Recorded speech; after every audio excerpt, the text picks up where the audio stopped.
Yes, it's working. So, hello, Fernanda. Nice to meet you. Good morning to you. You're talking to us from Mexico City, and it's 11 o'clock in the morning there, while here it's 6 in the evening. You are the director of Sin Señales Particulares, and I must say I really enjoyed your film. It has great photography. It's very subtle. The images are really beautiful. So if anyone is watching right now and looking to watch a very serene movie, I would say yours is a good pick. And I'm gonna say short about what your film is about. Sorry. So your story is about Magdalena, a Mexican woman who is looking for her son, a boy who disappeared on his way to the border between Mexico and the United States. So Fernanda, why did you want to tell this story? Because in Mexico, we have been living a rise of violence for more than 10 years now. Mm-hmm. And it really changed my perception of the country I was living in. And I was also in awe of all the families, and especially the mothers, mm-hmm. that were determined to find their missing loved ones. So I wanted to explore that relationship that cannot be broken, not even by the uncertainty of death. Mm-hmm. And do you also know women and mothers who've experienced this story themselves? Do you have a close relation to the place, for instance? Not a close relation to persons. I mean, I made a lot of research, mm-hmm. but not in my family or my friends, fortunately. But I was born in a town that it's always one of the 3 places that expels people, migrants, to the United mm-hmm. States. So that's something that's close to me. Mm-hmm. And in Mexico, almost all of us have relatives in the United States, relatives mm-hmm. that have gone, most of them illegally, looking for a better future. Mm-hmm. And when you say the last 10 years that it has changed, what has changed in the last 10 years that it's much more now, the violence and the uncertainties? The violence that at some point, I believe people in the middle class felt it was something foreign, something that happened to someone else. But then deaths and disappearances, particularly disappearances, mm-hmm. began happening to everyone. So mm-hmm. it is something that crosses the social structure, and I believe because I'm a person of the middle class, it mm-hmm. began to really shock us, and I mean, it's sad, but when it transversed all the social classes, and we became aware of the place we were living in, that mm-hmm. it really was different from what we thought. And what is the motive? Like, you show a gang, what is the motive for them to make the other ones disappear, to kill them, to shoot them? Is it just robbery, or what is their motivation of these gangs? I believe the main phenomenon underneath this is drug trafficking. Mm-hmm. And I'm not an expert, but the structure of the business changed in this past 12, 15 years. Mm-hmm. And so the cartels are really fighting against each other for the control of the business. Mm-hmm. And related to drug trafficking are many other phenomena like people trafficking, migrants trafficking, oil mm-hmm. trafficking, weapons trafficking. And all these are mixed and intertwined, and it really makes a mixture for violence that it's mm-hmm. really difficult to fight and to understand. Really, yeah, definitely. And just a second, because I think, yeah, Facebook kicked us out, but we're going back in again. I will ask my question after when we're back live. Okay.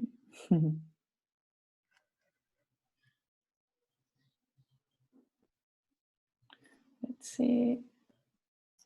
It works.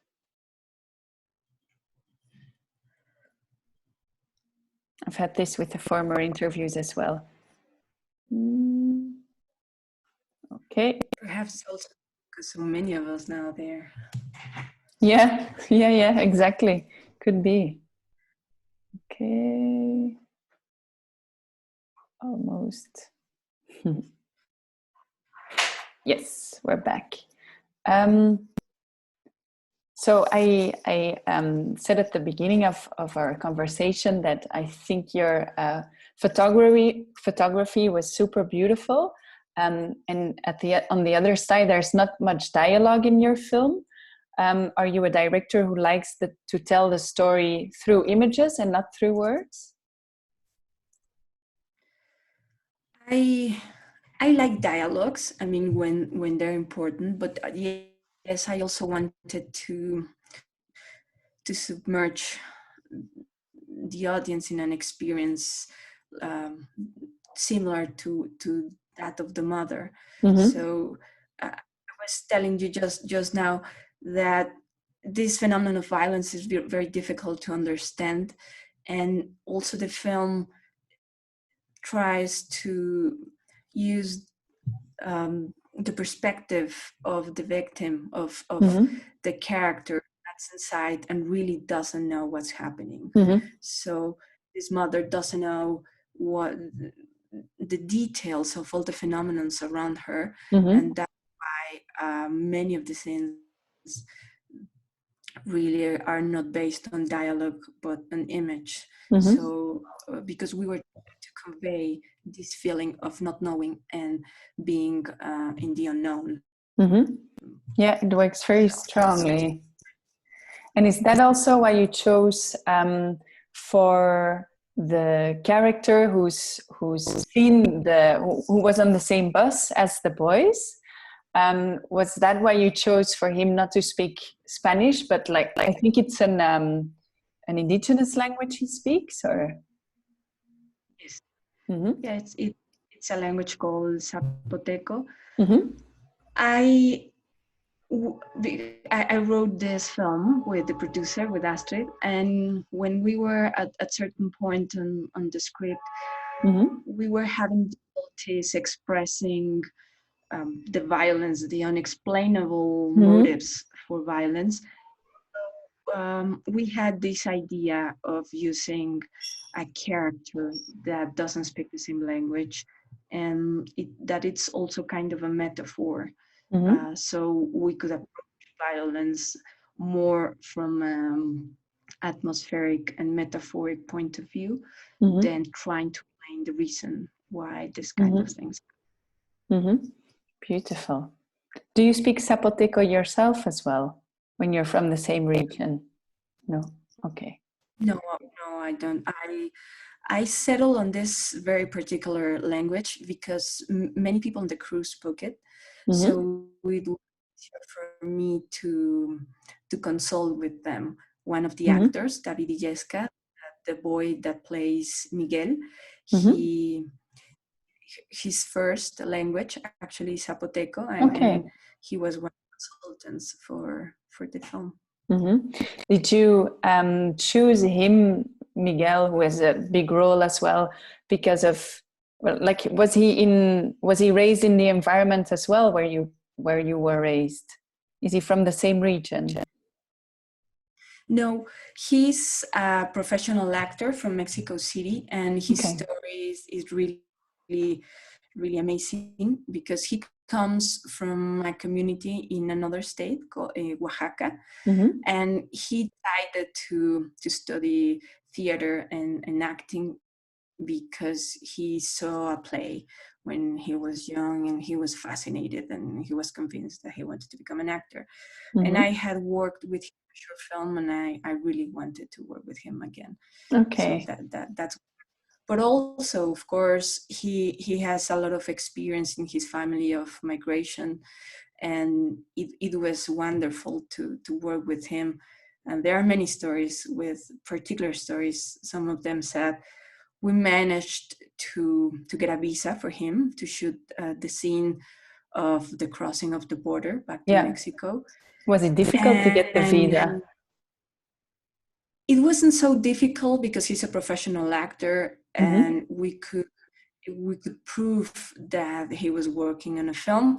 But unfortunately, he went on a holiday with some people from his family to Baltimore months after we finished shooting the film. And they stopped him on the street and asked for documents. And because he doesn't speak English, he was detained and taken to a jail, to an ISIS jail. And it was very unfortunate that he lived a very similar experience as the one that was portrayed. So actually first he was acting this, and then later on it really happened to him. Yes. Okay, wow. Yeah, that's intense. Yeah, so he couldn't go to the premiere of the film in Sundance because he didn't. Yes, I understand. Okay, so the premiere, was in Sundance Festival, and then because he got detained, went on holiday with his family in Baltimore, he couldn't come with you to Sundance Festival. Yes. Okay. Sad.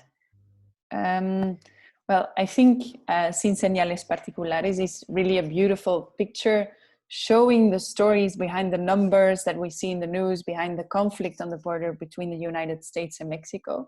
Yet it is also about the relationship between a mother and a son. Was it important to you to, next to telling the story of the border and of the migration along the border, also to make it a universal story about family relationships? Yes, we had done a short film previous to Sin Señas Particulares, and it was an exploration of the same story. And with that short film, we realized the story of a mother looking for her missing son. It really could go beyond borders, because the figure of a mother and the relationship with children, like you said, is universal. And despite the languages, and despite our differences, we can relate to that. Yeah, it's true. And also I was wondering, the second story of the other mother, oh wait, we got kicked out of Facebook again. Just a second, and then I'll ask the question once we are live again. Okay.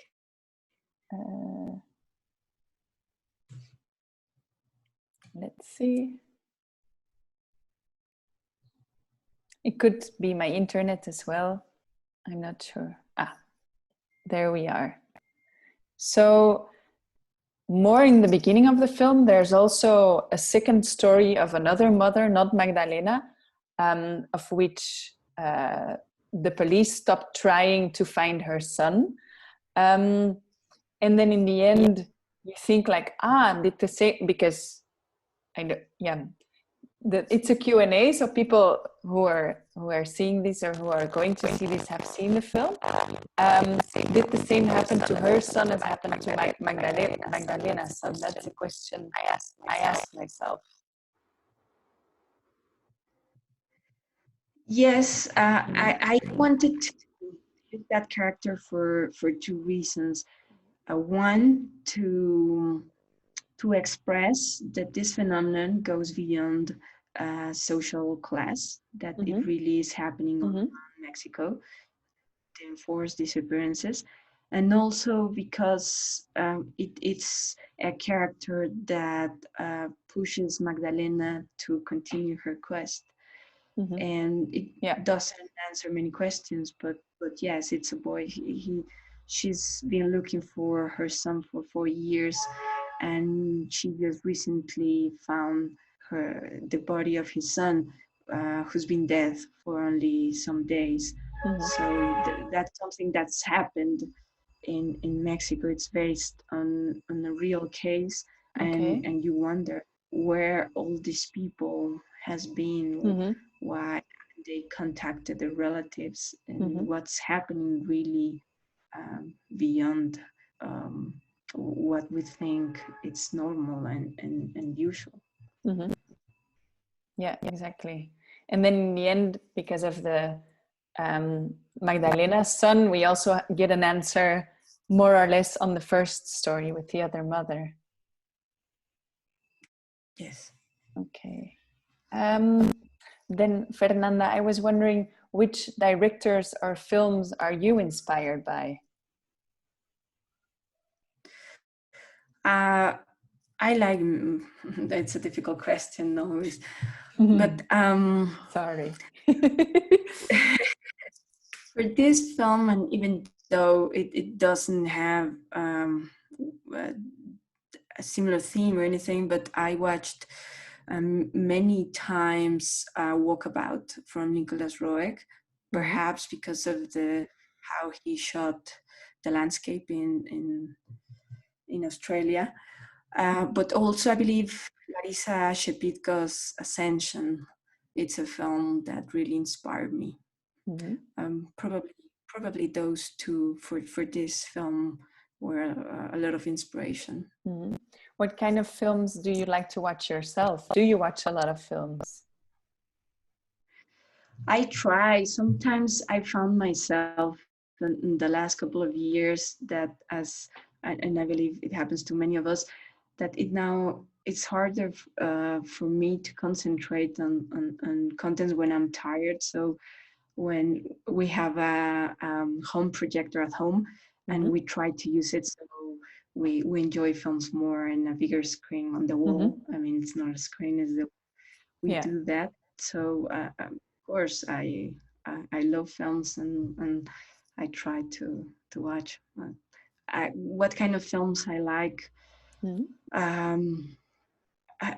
don't know if I have an answer for that. I mean, all kind of films that have a strong point of view, that's the ones I love. But I also enjoy thrillers and horror films and other kinds of movies. And how is it going for Sin Señales Particulares right now with all the with Corona going on in the world?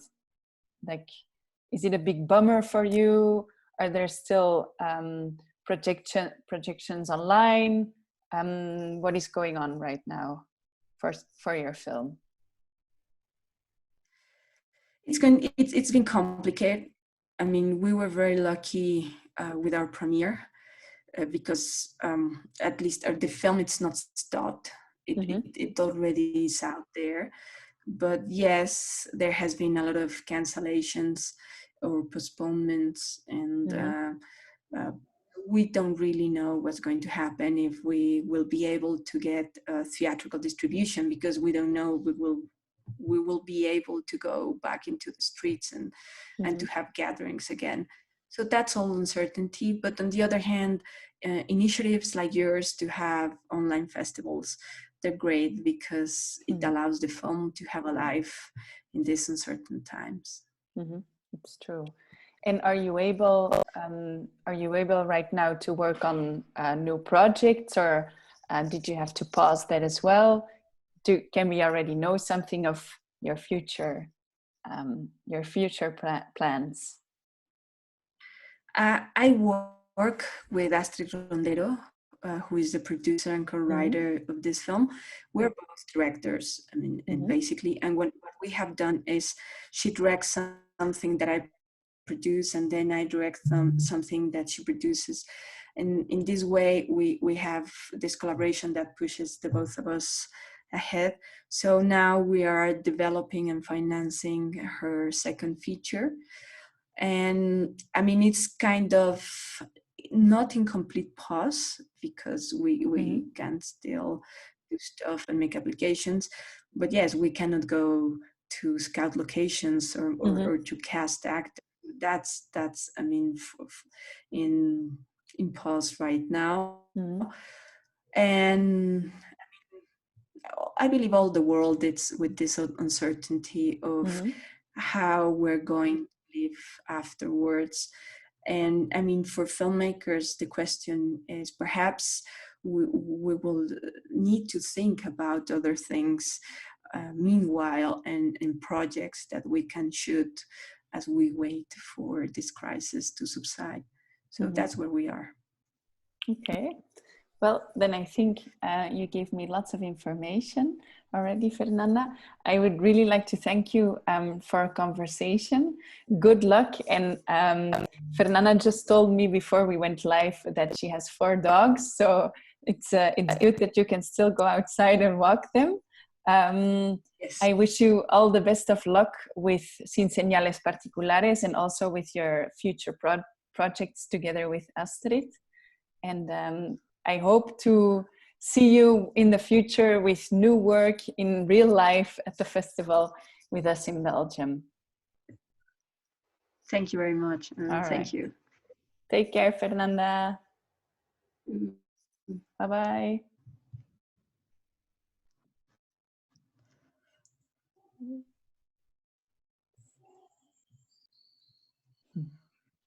I already put the Facebook off, but Zoom that didn't work yet.